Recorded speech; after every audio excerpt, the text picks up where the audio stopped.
that these double standards allow Israel to continue committing violence against Palestinians and undermining international law.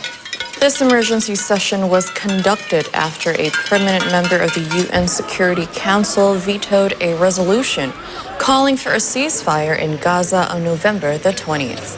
The session was done with the aim of passing two crucial resolutions for immediate ceasefire in Gaza and political support for UNRWA. And during the statement, Indonesia also criticized Israel for obstructing the delivery of aid to Gaza and attempting to discredit UNRWA. Vice Minister Nasir also expressed condolences for the loss of 333 humanitarian workers, including 249 staff of UNRWA. He further acknowledged their critical roles as lifelines for over 2 million Palestinian refugees. The Vice Minister highlighted the devastating toll of the Israeli aggression in Gaza since October 7 last year, which has claimed 44,532 lives, mostly women and children. He emphasized that this death toll surpasses the population of 7 UN member states. He reiterated Indonesia's belief that the two-state solution remains the only path to sustainable peace between Palestine and Israel. Minister for Foreign Affairs of Indonesia. All states with conscience should therefore give unconditional recognition to the state of Palestine. We must also work for the immediate convening of the International Peace Conference as mandated by Resolution ES 10/24. This way, we begin the process to give life to realizing the two-state solution. Mr. President, amidst the systematic failure and paralysis of the Security Council, the General Assembly must continue to give weight to its role as the voice of global conscience. In this regard, we urge all member states to support and vote in favor for the draft resolution presented under the special session. It is time to raise above politics and be on the side of justice and humanity. I thank you, Mr. President. We're now going to leave the situation in the Middle East momentarily and take you to South Korea, where South Korean civic groups and main opposition party supporters recently gathered at the parliament in Seoul on Thursday to condemn President Yoon Suk-yeol and his recent declaration of martial law. They demanded the president to step down and urged the ruling party to vote in favor of impeachment, which will be up for a vote on Saturday evening. The motion to impeach President Yoon Suk-yeol went to the South Korean parliament on Thursday morning. South Korean law dictates that an impeachment motion must be voted on between 24 to 72 hours after it went to the plenary session. Meanwhile, the South Korean Defense Ministry apologized for the 6 hours of martial law, which caused plenty of concern among the general public. Defense Ministry spokesperson Jeon Ha-gyu said in Seoul on Thursday that the military will remain focused on its primary mission of protecting national security and the public.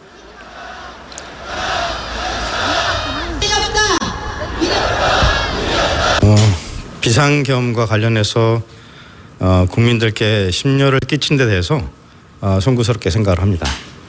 그리고 우리 군은 확고한 군사 대비 태세를 유지하면서 국가 방위와 국민의 안전을 뒷받침할 수 있도록 본연의 임무에 더욱 매진하겠습니다. So I think the situation took us all by surprise, not just South Koreans. But if we rewind a bit and zoom out at the larger context, we know that South Korea has been in a political stalemate for months now, while the country's liberal opposition parties, they won the parliamentary majority in April. Now, the election was actually widely seen as a referendum of President Yoon Suk-yeol himself, whose popularity has dropped a lot due to the number of controversies since he took office in 2022. I believe it was hovering somewhere around 20% over this past year alone. So Yoon, who is a conservative, has clashed with the opposition on many of his policies that require legislation, which prevented him from moving forward on his campaign promises to cut taxes and ease business regulations. He also grew increasingly frustrated with the opposition's effort to impeach government figures, some of whom he appointed, which include prosecutors who opposition lawmakers argue failed to indict Yoon's wife, the First Lady. She had been embroiled in scandal and accusations of stock manipulation, which the presidential office has repeatedly denied. So, what's next for South Korea? Yoon's future still remains uncertain as protesters and opposition figures still demand his removal, while a few allies have even left within his own party. South Korea's national police are investigating Yoon along with other top officials for alleged treason, while Lee's Democratic Party said that it had filed charges against Yoon and other officials for insurrection. Opposition parties have also introduced impeachment measures in Parliament, which Karina mentioned, I believe, could vote on this issue as early as Saturday. Now, if this reaches the 2/3 of majority to pass, it will then go on to one of the country's highest courts for further approval. Meanwhile, Yoon's ruling People Power Party is working to block the move, with party leader Han Dong-hoon saying that an impeachment would cause chaos among the public. Though he did criticize the president's unconstitutional martial law, instead he is demanding that Yoon leave the party entirely. Now, we do know a number of government figures have resigned, including the former defense minister, Yoon's chief of staff, while senior figures within the military have either distanced themselves from this martial law decree or indicated that they themselves were caught unaware. South Korea's largest umbrella union also said on Wednesday its members would go on indefinite general strike until Yoon resigns. Now, obviously, this is affecting not just South Korean citizens, but people of other nationals living there, including Indonesia. Absolutely, Paul, yes. And that being said, the Indonesian Foreign Affairs Ministry have recently said that the situation in South Korea is indeed normal and there is no need to evacuate Indonesian nationals from the country.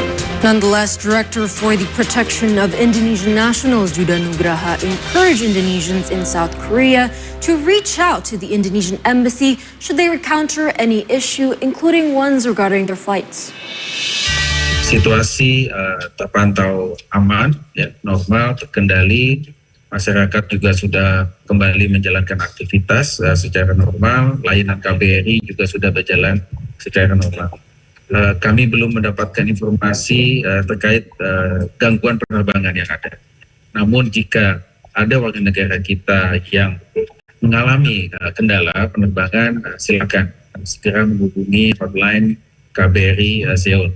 Saat ini KBRI Seoul telah memiliki rencana kontingensi sesuai dengan SOP yang ada, dan kita melihat tidak ada urgensi saat ini untuk melakukan evakuasi. Moving on, as mentioned at the top of the hour, State-Owned Enterprises Minister Eric Thohir recently met with delegates from the U.S. private sector following another meeting between the Indonesian and American heads of state. Now, they discussed efforts to boost bilateral trade partnership and for Boeing to increase aircraft supply in Indonesia.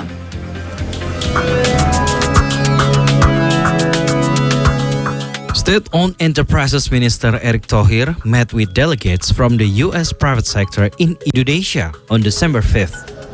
This was done following President Prabowo Subianto's visit to the U.S. The meeting was done to discuss bilateral trade partnerships in various sectors, including healthcare, education, critical mineral, oil and gas, defense, as well as aircraft trade. The minister also encouraged American aircraft manufacturers to increase cooperation with Indonesia. The meeting between state-owned enterprises with U.S. Asian chambers actually is follow-up to the meeting between Mr. President Prabowo and President of the United States, that how we can scale out our trade partnerships. At this moment, our trade partnership with U.S. is around 34.5 billion. That we believe this trade can be higher, up to 50 billion in the futures. But again, it's very important to make sure also create confidence to U.S. that their investment protect in Indonesia. We are transparent. We also implement professionalisms. At the same time, we need to respect the trade balance. This is why we propose to them as a Minister of State Enterprise who handling Garuda, Citylink, and Pelita. Maybe there is an opportunity to balance the trade by buying more Boeing from them. The United States is one of Indonesia's main trading partners. According to data from the Trade Ministry, the U.S. is Indonesia's second largest export destination, with a trade surplus of $1.52 billion in October 2024. Modi Kalisha, and Sri Rizky for Today.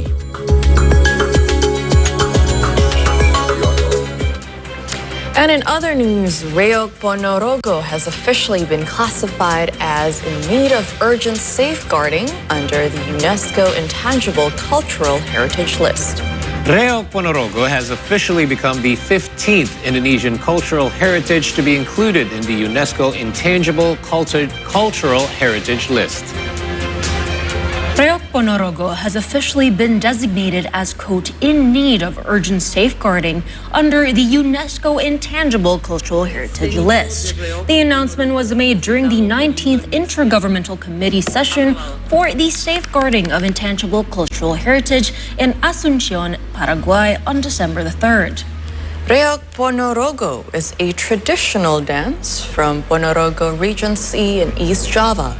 It is identified by dadak merak, a mask resembling a tiger's head, which is decorated with peacock feathers. And it is often performed at various cultural events, major celebrations, and traditional rituals to symbolize the courage, solidarity, and dedication of the Ponorogo community over centuries. Indonesian Foreign Affairs Ministry spokesperson Rorliansyah Sumirat said that Reok Ponorogo is officially the 15th Indonesian cultural heritage to be included in the UNESCO Intangible Cultural Heritage List. Escénico de Reok Ponorogo. Reok Ponorogo oleh UNESCO secara resmi telah dimasukkan ke dalam daftar warisan budaya tak benda. Sudah ada meeting di Paraguay yang menyatakan bahwa Reok Ponorogo merupakan masuk ke kategori in needs of urgent safeguarding. Dan ini lagi-lagi menunjukkan bahwa kita Indonesia selalu memanfaatkan berbagai macam forum, terutama forum PBB dan berbagai macam badan subsidiarnya untuk terus mengangkat hal-hal yang menjadi prioritas kita. Ini adalah yang ke-15. Reok Ponorogo itu masuk menjadi warisan budaya tak bendanya dunia di bawah kerangka UNESCO. All right, we're just getting started with our updates from Indonesia. We have more coming your way after our next short break, so stay with us here on the C Morning Show, only on C Today.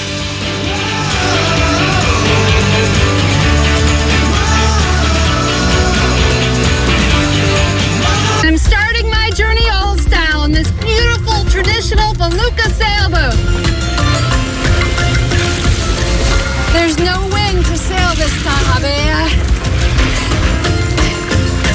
Hello. Hi. When I found these guys, it's like Noah's Ark back here.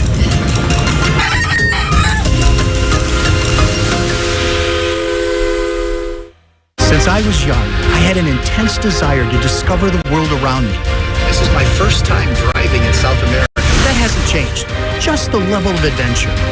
Now, every journey has a purpose. And each time I venture out to explore new destinations around the globe. Yeah. There's a biggie under there. I am following my travel quest.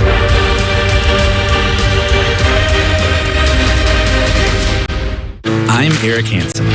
When I see a trail, I see more than a path from point A to point B. A good trail is the ultimate opportunity to explore, to discover new landscapes, and to challenge myself.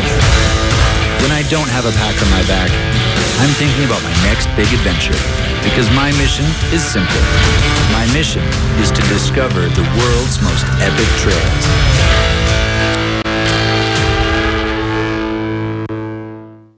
Isu-isu sustainability ini dalam konteks bagaimana kita peduli kepada bumi, bagaimana mengelola yang peluang dapat menjadi manfaat. Salah satu upaya saya untuk mencintai alam dan merawat bumi.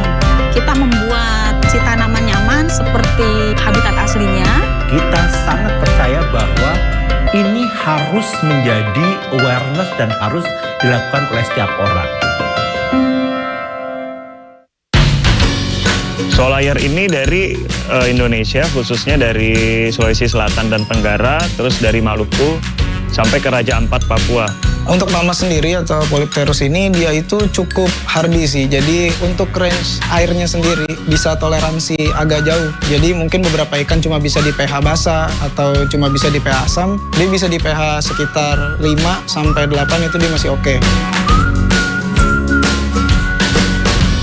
Di sini saya pikir wah ternyata kami bisa merasa nyaman dengan hunian tradisional itu yang tidak perlu AC. Sebenarnya karena kita di negara tropis gitu ya, maka rumah ini pasti otomatis harus arsitekturnya juga tropis gitu ya.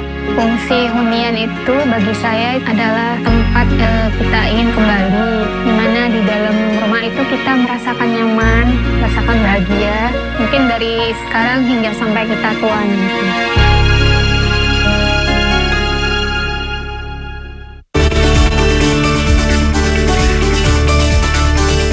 Welcome back to the C Morning Show, everyone. As mentioned prior to the break, we have got more updates from Indonesia coming your way, beginning with our first story, where the National Narcotics Agency recently prevented the smuggling of various narcotics amounting to 182 billion rupiah ahead of the new year. They also arrested 35 members of international narcotics syndicates, one of whom is a police personnel.